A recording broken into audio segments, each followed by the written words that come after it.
Donc j'avais une grand-mère qui était couturière et bon, avec qui je passais beaucoup de temps quand j'étais enfant unique et qui me disait,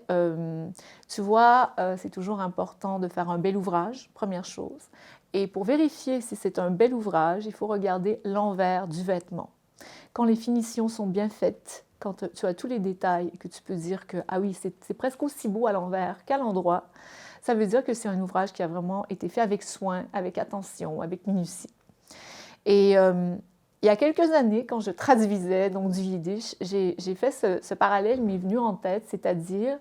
c'est un peu comme le travail de couture, ce que je suis en train de faire, c'est-à-dire déplier le texte yiddish dans ma langue.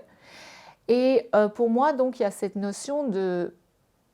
l'endroit et l'envers, parce que en apprenant à lire le yiddish et à le traduire, donc en apprenant à lire l'alphabet hébreu, j'ai appris à lire donc de droite à gauche, contrairement à ce à quoi j'avais toujours été habituée depuis l'enfance, donc à déplier le texte à l'envers 2 fois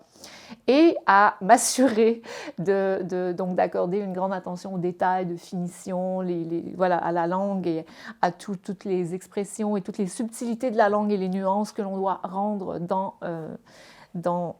voilà, dans sa langue maternelle, le français. Alors, il y a ce lien avec la couture qui se double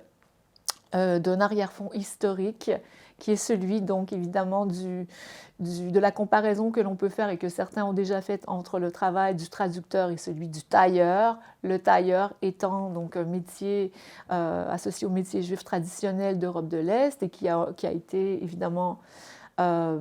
transplanté ici en Amérique du Nord dans des villes industrielles comme Montréal et New York. Alors tout cet arrière-fond donc de culture juive est-européenne, pour moi, il y a un lien qui s'est fait avec le temps, donc à travers ce travail de traduction.